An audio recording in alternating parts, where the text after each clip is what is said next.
Hey, boys and girls, we're going to use our writing time this week to review our race strategy because whenever we start iLearn next week, we're going to want to make sure we use the race strategy whenever we are answering the questions. All right.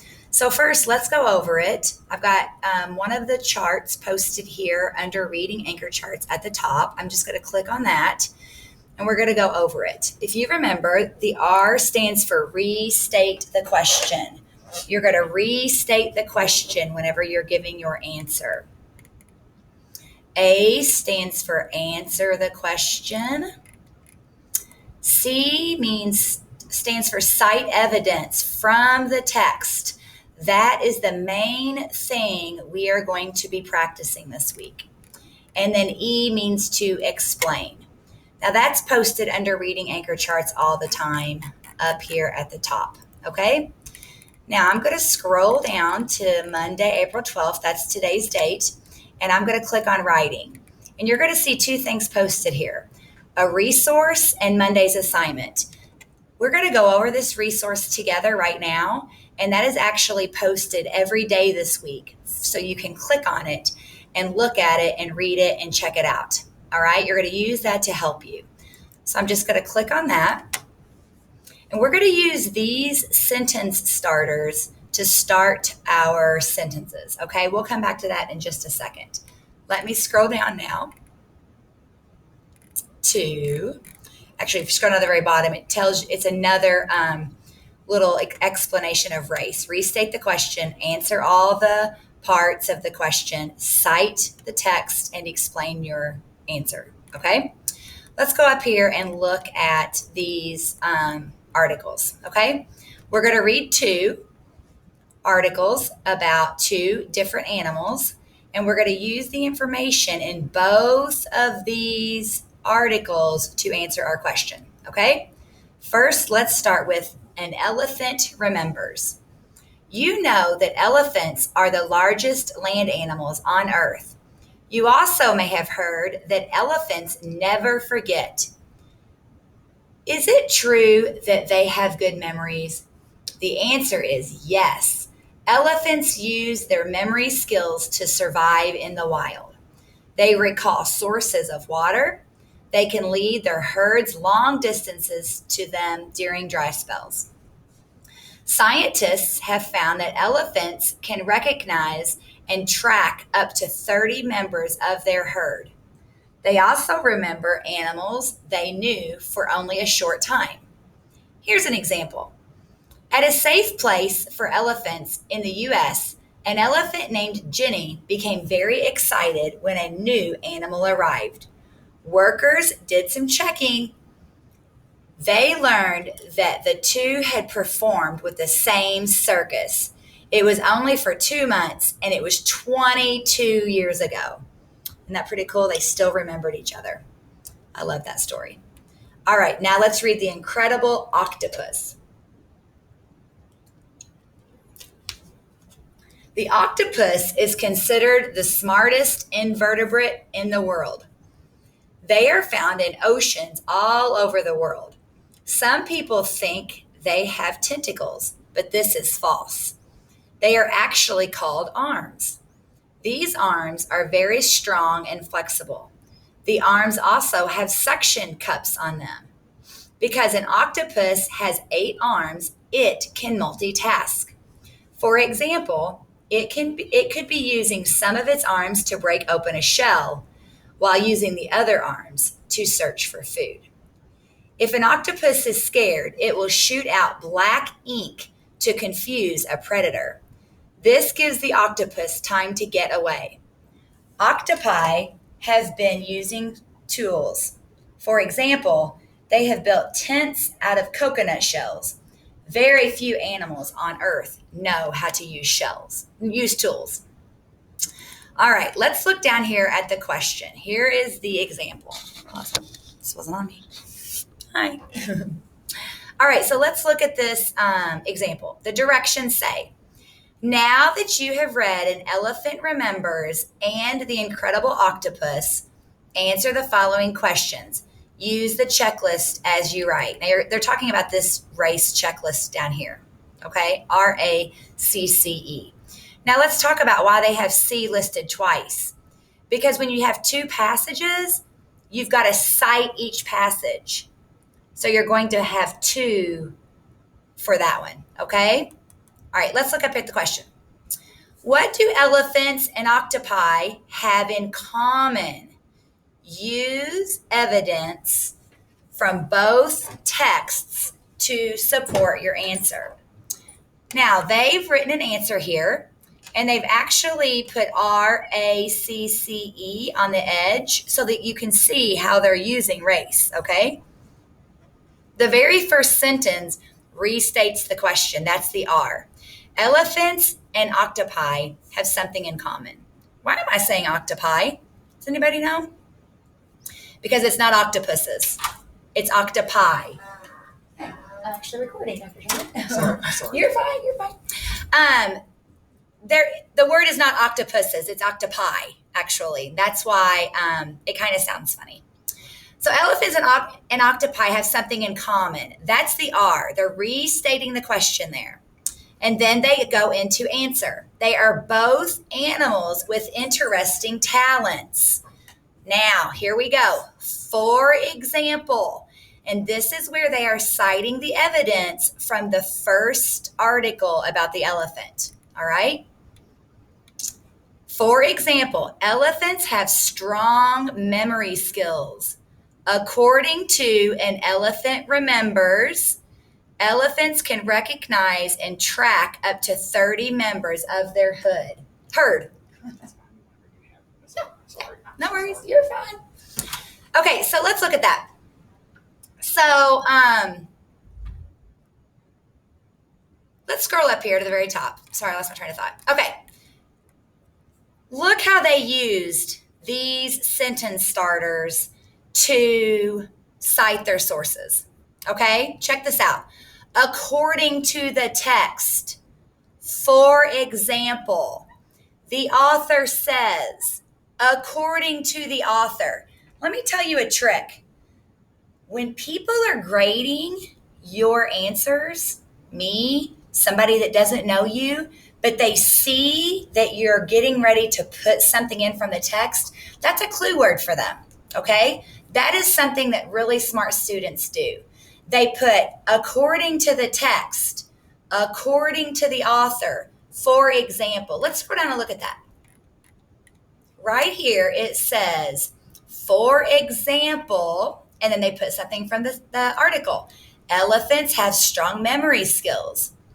According to An Elephant Remembers, elephants can recognize and track up to 30 members of their herd. Okay?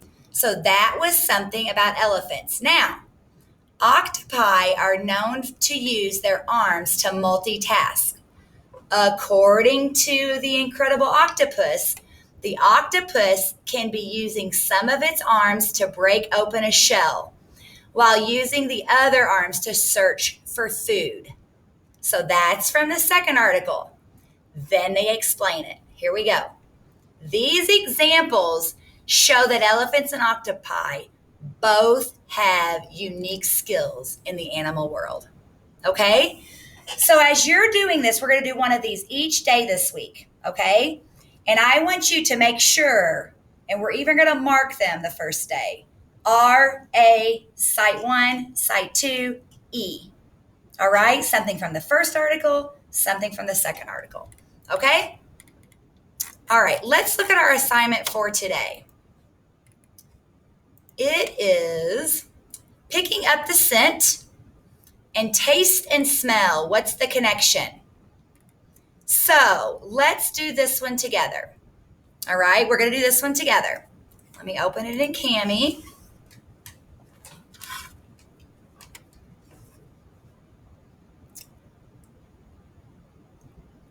Okay. Here we go. Let's read the first one. Picking up the scent. If you have a dog, you know he likes to sniff things. But did you know that a dog's sense of smell is about 100 times greater than yours? A dog uses his nose to learn information. When a dog sniffs other dogs, they find out about their diet, age, and gender. Dogs also learn about people through their noses. This amazing ability can help humans in many ways. Dogs can be trained to find missing people. They can check for human health problems, such as diabetes and cancer. They also can locate drugs and weapons. Researchers say that the part of a dog's brain that handles smell is about 40 times larger than that of a human brain. All right. Taste and smell. What's the connection? Think back to the last time you had a bad cold. The chances are good that your stuffy nose affected your sense of taste. That is because our sense of smell and sense of taste are closely connected. Experts say as much as 80% of what we taste is related to the way it smells. When the nose is blocked from a cold or the flu, your ability to taste things can be blocked too. The blockage is mostly due to swelling. The good news is that this uncomfortable condition doesn't last long. Your taste comes back as soon as you are breathing easily again. All right, here are the directions. Now that you have read picking up the scent and taste and smell, what's the connection? Answer the following question. We're going to think about that checklist, okay? What differences are there between a dog's sense of smell and a human sense of smell? Use evidence from both texts to support your answer. Okay, so I'm going to start here. The first thing I'm going to do, because I know R stands for, let's go back here and look.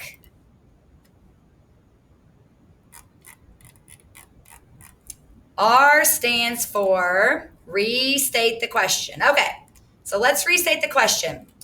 There are differences between a dog's sense of smell and a human's sense of smell. Okay, now I'm going to do my drawing here, and I'm just going to put an R right here.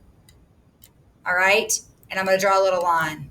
Okay, we don't always have to do that, but when we're first starting, I want you to show me where you've done R, A, C, C, E. Okay, we restated the question, so our R is done. Check. All right, let's go back up to the text box. Now I'm just going to keep this going, 2 spaces after a period. Now let's go up here and let's look back at our text. And let's see, how are a dog's sense of smell and a person's sense of smell different? Okay, well, up here in the first one, it says a dog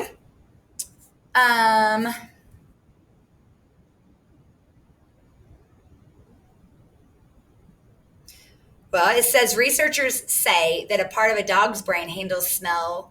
It's about 40 times larger than that of a human brain. So I'm going to put in, let's see, I'm going to go back here. Try to remember. What were some of those? Oh, there they are. They're the sentence starters. According to the text, for example, let me put, according to picking up the scent, according to picking up the scent, it says the part of a dog's brain that handles smells, the part of a dog's brain that handles smells is about 40 times larger than that of a human brain. Is about 40 times larger than that of a human brain. All right, and I'm going to take my drawing tool and I'm going to write C1.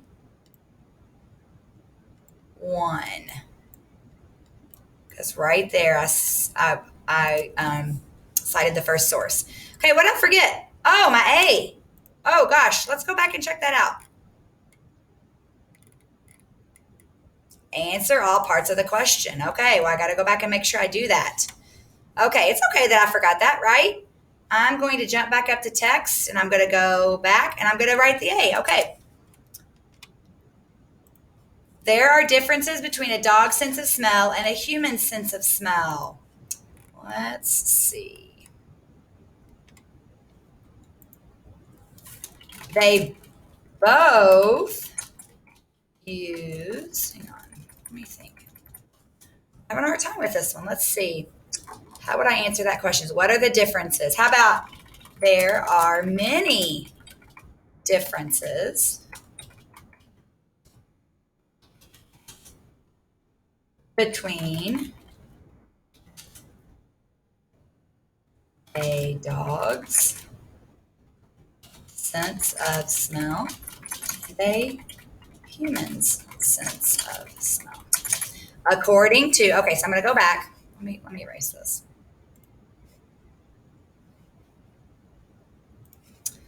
All right, I'm going to erase this because I want to. I'll talk to you later. Okay, that's our answer. I'm going to draw an A there. All right, right there. And then I want to go back and mark this C1. Okay, I'm back on track now. All right, so do you notice how my checklist really helped me? My checklist helped me. I realized I forgot my A. So I used my R to restate the question. Then I answered it. I've already used something from source 1. Let's jump back up here to the other source and see a way that smell. Let's see. Dogs can be trained to find missing people, check for human health problems, locate drugs and weapons.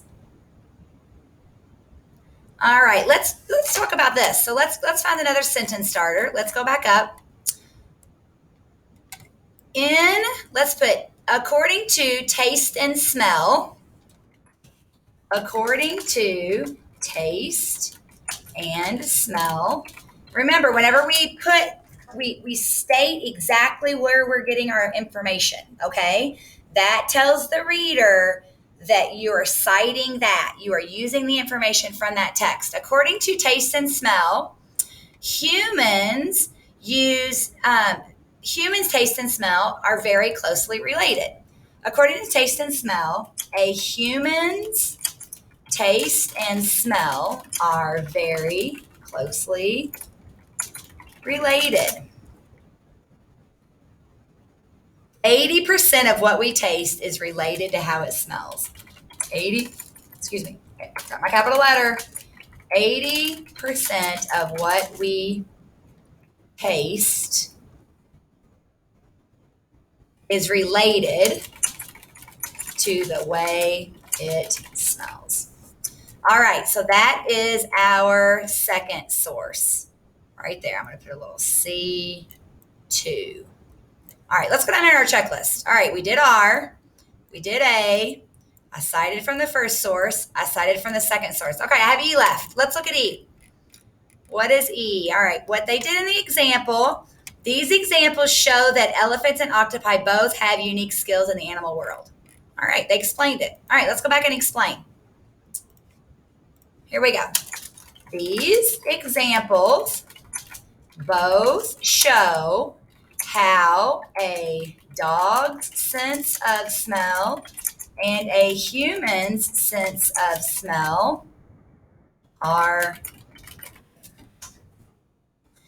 And I want to draw my E so that I can see I explained it. And I'm going to go down and give it a check. Okay?